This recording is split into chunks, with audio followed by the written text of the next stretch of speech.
It's the Locked On Podcast Network, your team every day.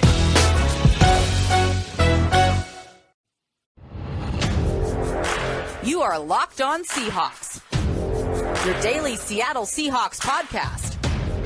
Part of the Locked On Podcast Network, your team every day.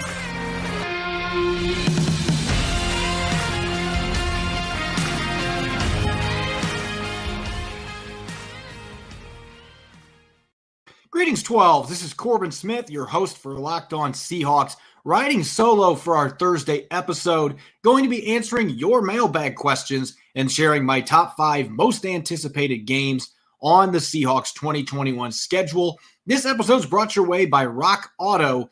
Amazing selection, reliably low prices, all the parts your car will ever need. Visit rockauto.com and tell them Locked On sent you.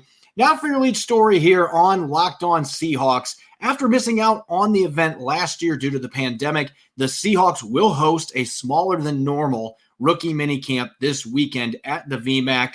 Among those who is set to participate, 2020 second-round pick Darrell Taylor is expected to see the field after missing all of last season.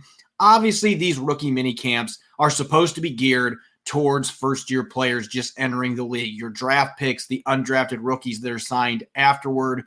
This event is made for them, but the NFL does allow exceptions for players who have minimal or no on-field experience. And when you consider Darrell Taylor's situation, he did not accrue a season last year. He was sidelined the entire regular season on the non-football injury list while recovering from surgery to repair a stress fracture in his shin.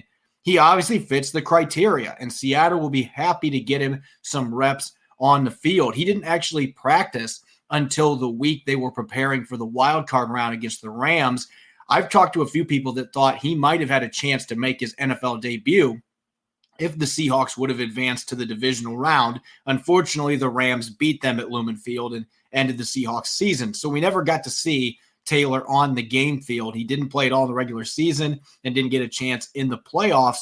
And really one of the most interesting storylines going into this 2021 season is how the Seahawks intend to use Taylor moving forward as we head towards training camp.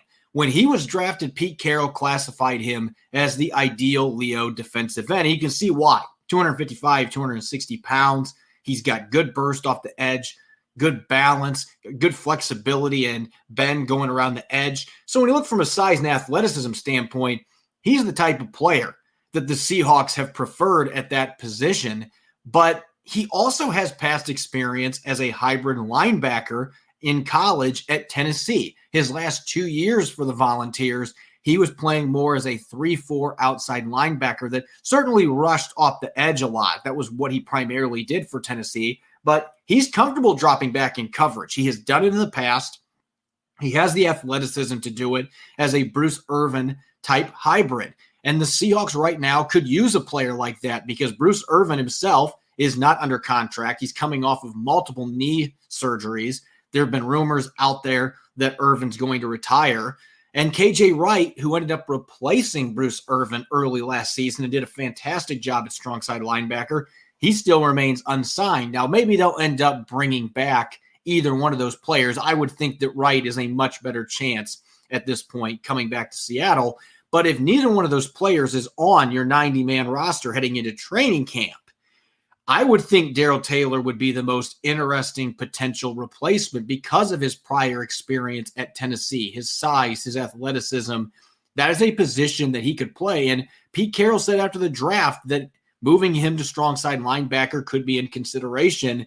At the end of the day, they've just got to see him on the field to figure these things out, though. They haven't had enough practices to really know where he fits in. I do think there's a better chance that he goes to strong side linebacker than not because of what they have done at the Leo position. They re-signed Carlos Dunlap and Benson Mayowa. We don't know if Aldon Smith's going to be available or not with his latest legal issues that came shortly after being signed, but he's on the Seahawks roster right now as well. So they've got a log jam when you add Alton Robinson into that equation as well.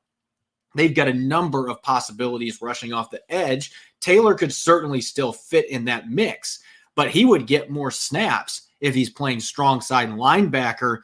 Answers about where Taylor's going to play likely aren't going to be coming out of this minicamp. Teams can only have 5 tryout players and 5 exempted veterans on the field to go with draft picks and undrafted free agent signees. There's probably going to be no more than 25, 30 players in attendance. And these camps are non-contact anyway. You're not going to be seeing them do 11 on 11 and 7 on 7 drills like you would see at training camp.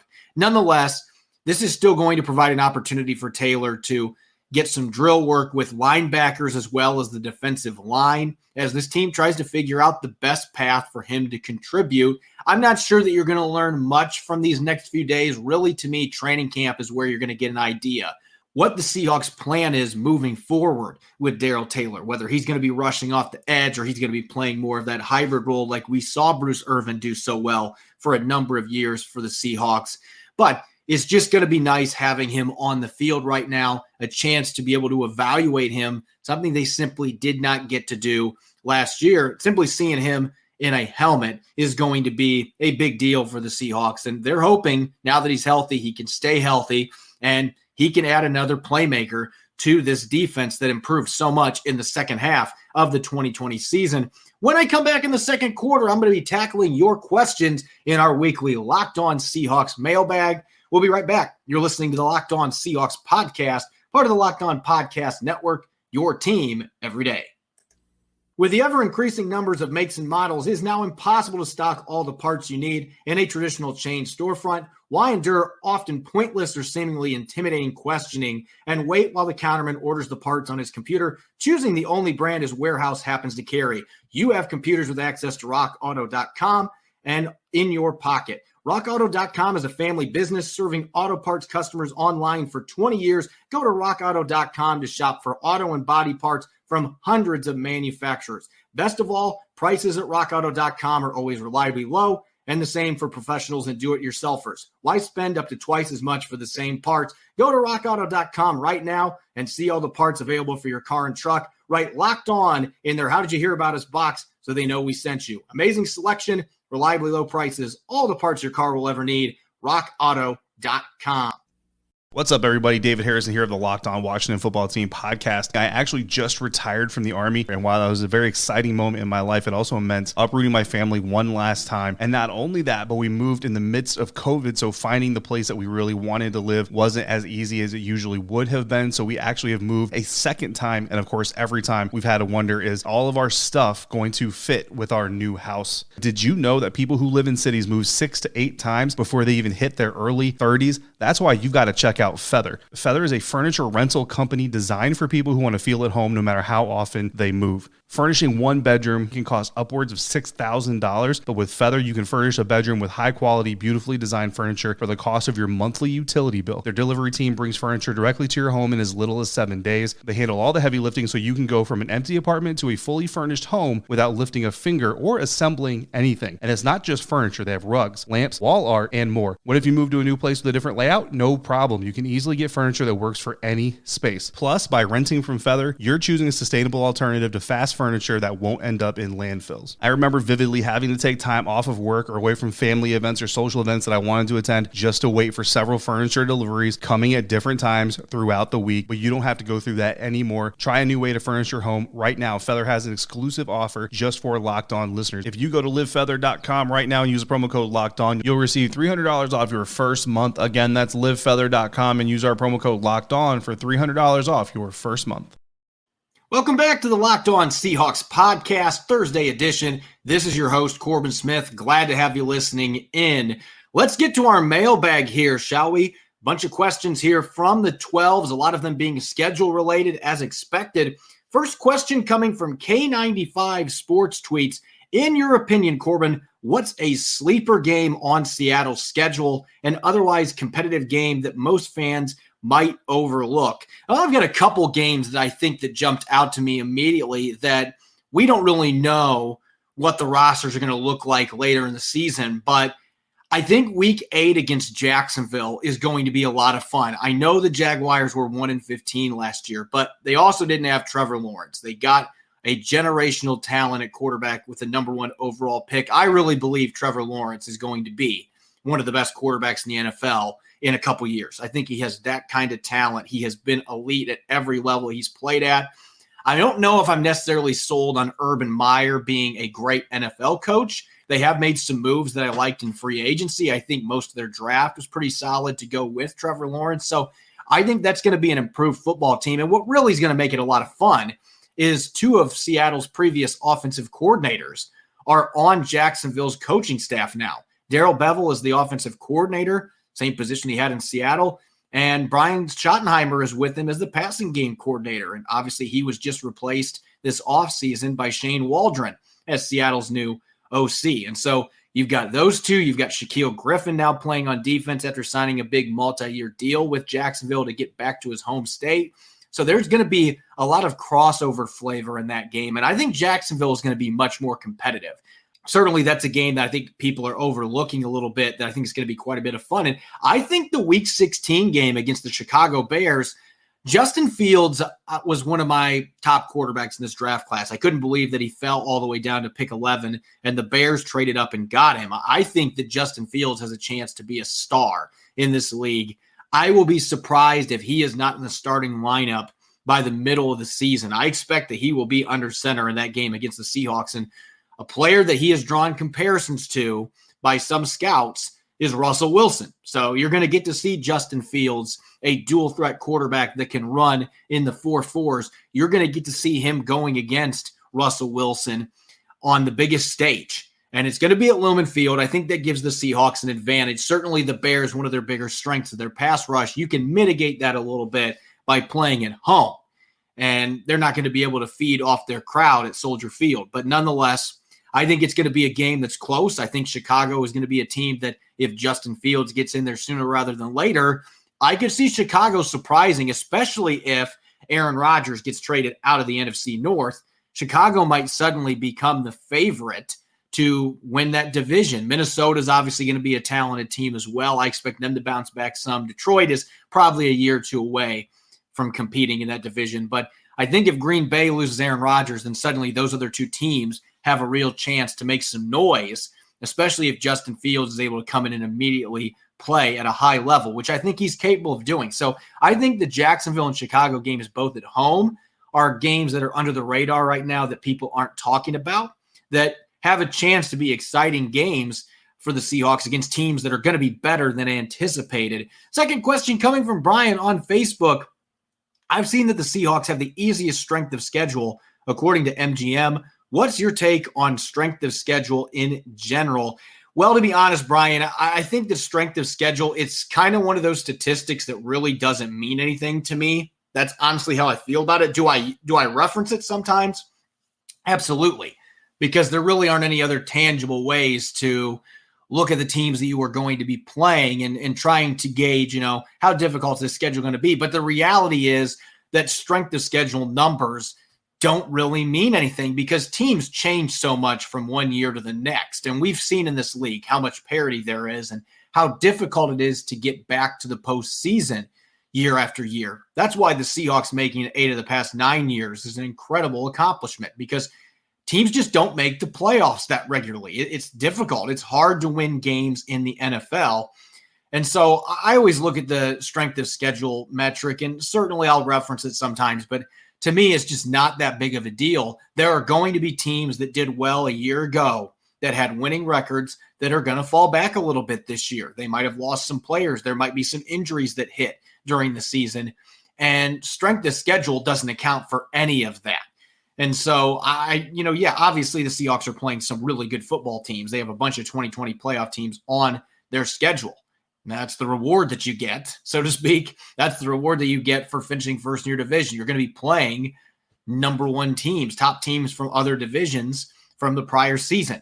But it's just really difficult to repeat and to get back to the playoffs. And so I just don't put a lot of stock in it. I don't think it's really that important, that big of a deal.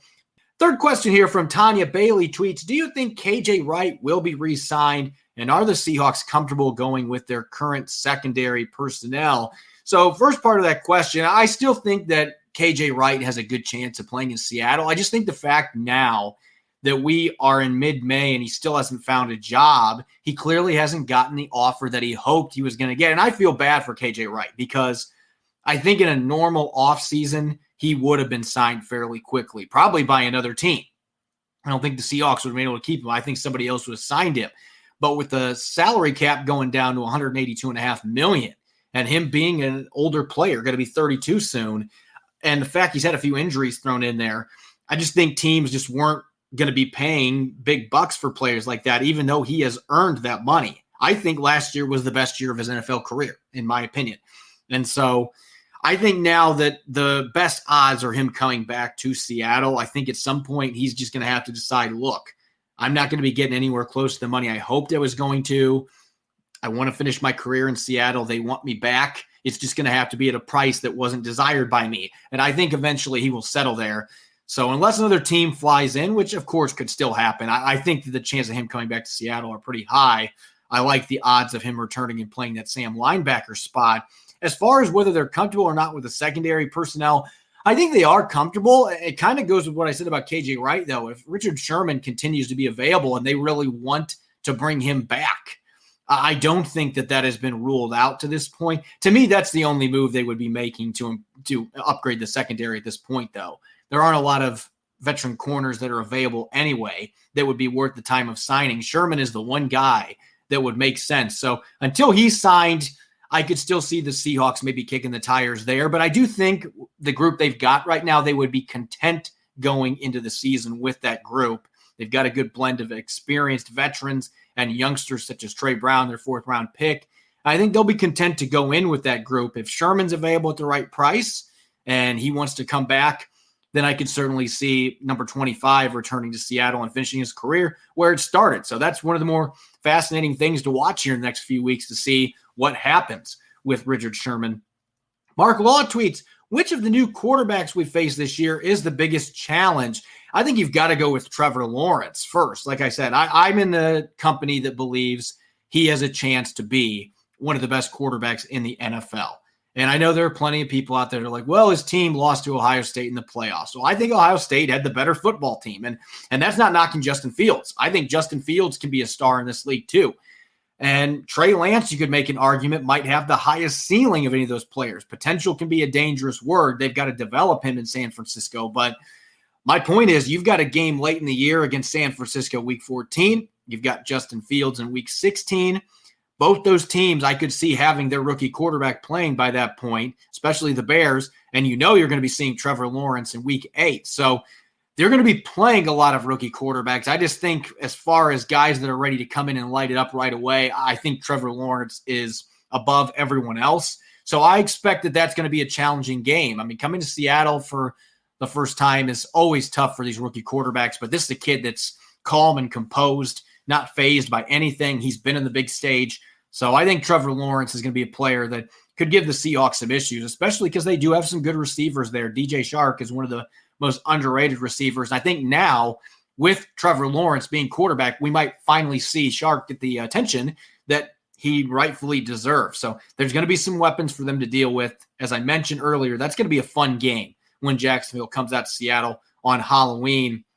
Wald Rolari tweets, how big of a challenge will it be playing the 49ers and the Rams in a 5-day span in weeks 4 and 5? To me, that's one of the tougher stretches that the Seahawks have on their schedule. Maybe one of the tougher draws that they got is you got to play against two really good teams in your division in a 5-day span.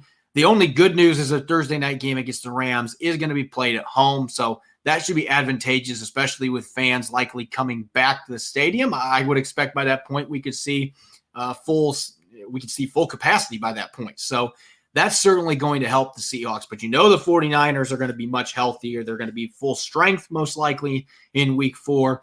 So you're going to have to deal with them. They're going to be out for blood after a disappointing 2020 season. The Rams want to get back to the top of the division. They just traded for Matthew Stafford. So obviously you're playing two really good teams. That might be the toughest set of games that they have, the toughest pair of games they have on this entire schedule because of the teams they're playing and just how tight that window is in a 5-day span. Devin writes on Facebook, do you think some Seahawks veterans will still show up for voluntary OTAs, or are they all going to stick to their statement about waiting until mandatory minicamp? If you're asking me for my opinion on this, I personally think that most of the veterans will probably stay away, at least for the majority of those voluntary workouts, but I think there will be some veterans that come out and report to get some work in. And it all really revolves around, this is the thing I don't think the NFLPA is understanding. You've got your 20, 30% of the league that players that know they're going to be on the roster, players that are established veterans that are stars that don't need these reps. But the vast majority of the players in NFL rosters don't have the luxury of going into a training camp feeling like, you know what, I've got this job sealed in the bank. I'm going to be on this team in week 1, no worries. Most players don't necessarily fall in line there. A lot of these guys, back-end roster players, they're just 1 or 2 undrafted players coming in and surprising in training camp away from being off the roster. And so they want to be seen by coaches. They want to get that extra work in. And obviously the rookies, they've never been in an NFL practice before. So they want to be able to get that work on the field as well.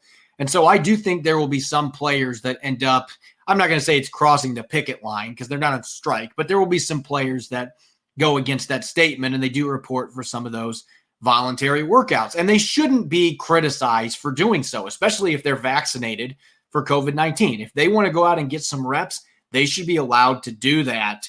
I just don't really see the big issue either way. If a player wants to be away for voluntary work, it shouldn't be held against them. But if a player wants to show up, they're vaccinated, then let them go practice. Let them get their reps in if they want to. Let them put their work in. So I expect it to kind of be a mixed bag. I think a lot of the veterans probably will stay away for a while, but we'll see. We're making really good progress right now with this pandemic. So maybe some players will feel a little bit safer and maybe they'll change their minds and come out. It's going to be fascinating to see how those OTAs unfold when the Seahawks report later this month for those. When I return to the third quarter, I'm going to be ranking my top 5 games on the Seahawks 2021 schedule. Don't go away. You're listening to the Locked On Seahawks podcast, part of the Locked On Podcast Network, your team every day. BetOnline is the fastest and easiest way to bet on all your sports action. Baseball season is in full swing, and you can track all the action at BetOnline. Get all the latest news, odds, and info for all your sporting needs, including Major League Baseball, the NBA, NHL, and all of the UFC MMA action. Before the next pitch, head over to BetOnline on your laptop or mobile device and check out all the great sporting news, sign-up bonuses, and contest information. Don't sit on the sidelines anymore, as this is your chance to get into the game as teams prep for their runs to the playoffs. Head to the website or use your mobile device to sign up today and receive your 50% welcome bonus on your first deposit. BetOnline, your online sportsbook experts. Yeah, you're making sports bets, but are you making winning sports bets? To win consistently, you need an edge. Research, analytics. It's a lot. Or you could let BetQL do the work for you. Every game, every potential bet, from winners and losers to all the sides and totals, line movement, player props, and more. All backed by BetQL's proven data and analytics. BetQL analyzes over 350,000 unique bets every year and rates each potential bet on a scale of 1 to 5 stars. A 5-star is definitely a smart bet. 1 star, smart money is staying away. BetQL even lets you sort all of today's games with the best options listed right there at the top of your screen. BetQL gives you access to the same information the pros use. The stuff the sportsbooks don't want you to see. It's time to bet smarter and beat the books with BetQL. Visit BetQL.com today and use promo code PODCAST for 20% off. That's 20% off with promo code PODCAST at BetQL.com. Welcome back to the Locked On Seahawks podcast, Thursday edition. I'm your host, Corbin Smith. The Seahawks schedule for the 2021 season was officially released on Wednesday. It's looking like it's going to be a gauntlet, especially early in the season, as Rob Rang and I outlined yesterday, shortly after the schedule became official. The first 7 games, the Seahawks are playing 5 teams that made the playoffs last season. The 2 that are on that list that didn't make the playoffs are the Vikings and the 49ers, 2 teams that made the playoffs in 2019 and have talented rosters. So all 7 of those games are going to be very challenging. Looking at this schedule as a whole, there are a number of intriguing games. I'm going to say it right now. There were several games that I consider for the top 5 most intriguing games that didn't quite make the list. The Green Bay Packers in Week 10, if Aaron Rodgers is playing in that game, I'm skeptical right now that Aaron Rodgers is going to be in a Packers uniform. I think there's a pretty good chance he could force his way out of town. I think Green Bay's put themselves in a spot where they don't have a lot of leverage here. And I think Rodgers is one of those players that I could see him really forcing the issue by not showing up for training camp or even the start of the regular season. I could see him being willing to do that to get what he wants. But if he does manage to come back to Green Bay and he's under center in week 10, then obviously that game at Lambeau Field has major playoff implications, could be an NFC championship preview. These two teams played in the playoffs a couple years ago. So that one's honorable mention just because we don't know what's going to happen with Aaron Rodgers. The 49ers in week 4 on the road, both games against San Francisco are going to be big games. Same with the Rams in week 15, that road contest in LA. The Titans in week 2, that's a playoff-tested team that's got an outstanding running game led by Derrick Henry. They've got a playmaker on the outside, A.J. Brown, who's a monster. Seeing him go against his former teammate, DK Metcalf, is going to be fun. That's a defense that's got some talented players as well. But those games all just missed the cut. For me, number 5 on my list, the number 5 most intriguing game on the Seahawks schedule is week 6 at the Pittsburgh Steelers in prime time. Really excited about this game for a couple of reasons. One, Ben Roethlisberger's had a fantastic NFL career. He's been outstanding for nearly 2 decades. Had kind of a rough season last year. He looks like he's at the end of the line. I expect this is the last time that we're going to see him and Russell Wilson get to play against each other. So to me, that makes this a pretty important matchup. I think you're seeing 2 of the better quarterbacks in the league, 2 guys that have won a lot of football games, have had a lot of success in the playoffs.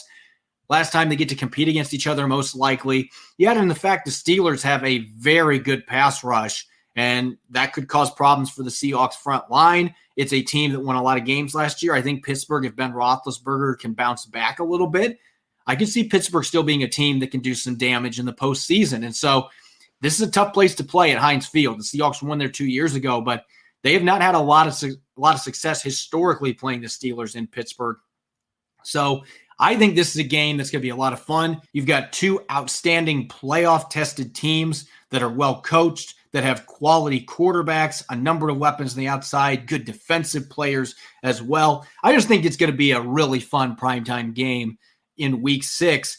Number 4 for me, all the way to the end of the season, I thought about having this a little bit higher on the list just because week 18 at Arizona, that game could decide the NFC West with the way this division is set up. All 4 teams with playoff aspirations. That easily could be a game that determines who wins the division or could choose which team gets into the playoffs between the Seahawks and Cardinals. So there's going to be major playoff implications most likely in that game. And the fact that the Seahawks have had such bad luck with injuries playing in Arizona. Last year, they choked away a 2-score lead. The Cardinals came back and won in overtime. They're going to want to get a little bit of revenge for that. And so to me, because of the playoff implications, because you're playing against a Cardinals team that has added a lot of weapons on both sides of the football, believes they're ready to compete for a division championship, and the Seahawks have had so many rough games there in Arizona, that is going to be one that I think a lot of people are going to be circling on the schedule. At number 3, I might surprise some people with this one. I'm going with the season opener because I'm pretty bullish on the Indianapolis Colts. Now, I have to see what Carson Wentz does. He did not play well for the Eagles last year, was benched in favor of Jalen Hurts. So he lost his job. It's been a couple years since he was really playing at a high level at the quarterback position, but he is going to be back with Frank Reich. I like the weapons that the Colts have around him. On the outside, you've got Paris Campbell, former top pick. They also have Michael Pittman, second-year receiver out of USC. That is a big-time playmaker, came on late last season. They've got a strong running game. The front line's led by all-pro guard Quentin Nelson, Jonathan Taylor in the backfield, 1,100 yards last year. I just look at the players they've got. They've got talent on defense, too. DeForest Buckner, who used to hurt the Seahawks when he was with the 49ers, he was a first-team all-pro selection last year. They have another guy with first-team all-pro pedigree at linebacker in Darius Leonard. So this is a really talented Colts team that I think was an upgraded quarterback away from being able to push the Kansas City Chiefs in the AFC. If Carson Wentz is able to get his career back on track, that's going to be a team that's going to be dangerous late in the season. I think drawing him in week 1 could benefit the Seahawks because Wentz is still going to be getting used to his new weapons, getting back in the swing of things in Frank Reich's offense. But whenever you're scheduled to play that team, I think it's going to be a tough matchup because they're talented and well-coached. Checking in at number 2 on my list in week 5, talked about this a little bit in the mailbag. The Seahawks have a really tough 5-day stretch where they're going to be playing the 49ers as well as the Rams in back-to-back games. This Rams game in primetime is going to be a huge deal because these two teams had a classic 2 years ago on Thursday Night Football playing at Lumen Field. The Seahawks ended up winning when Greg Zuerlein pushed his field goal wide right, so they held on for that 1-point victory. I expect similar shenanigans when these two teams get together again in primetime on Thursday Night Football. First time seeing Matthew Stafford going up against Russell Wilson as well. The Seahawks are going to be wanting to get a little bit of revenge after their season was ended at home by the Rams in the playoffs. They did beat the Rams at the same field only a few weeks earlier for the division title. So these teams, they play at least twice every year. There's a lot of bad blood.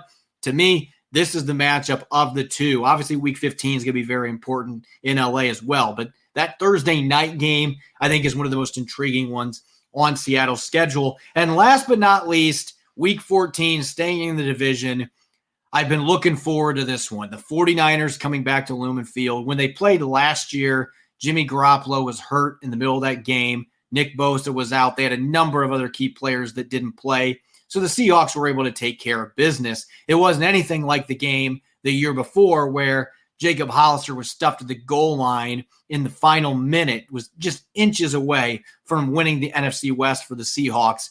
I expect this game in primetime, Week 14, to be very similar. Two teams that are evenly matched, play physical brands of football. And what could make this extra enticing is by that stage of the season, it's not out of the question that rookie Trey Lance could be the one under center instead of Jimmy Garoppolo. The 49ers are making it sound like they're prepared to have Lance learn for a year, let Garoppolo play. But if he struggles or if he gets hurt again, he's had durability issues, Trey Lance could easily be in the lineup by Week 14. And his upside could make that offense much more difficult for the Seahawks to defend. And so it just adds another storyline to spice up one of the nastiest rivalries in football. So to me, that one has to take the cake. The number one game on my list, Week 14, Seahawks 49ers at Lumen Field in primetime, has a chance to be another instant classic that may determine who wins the NFC West. Make sure to check out the Locked On Today podcast with host Peter Bukowski as he updates you on all the latest news in every major sport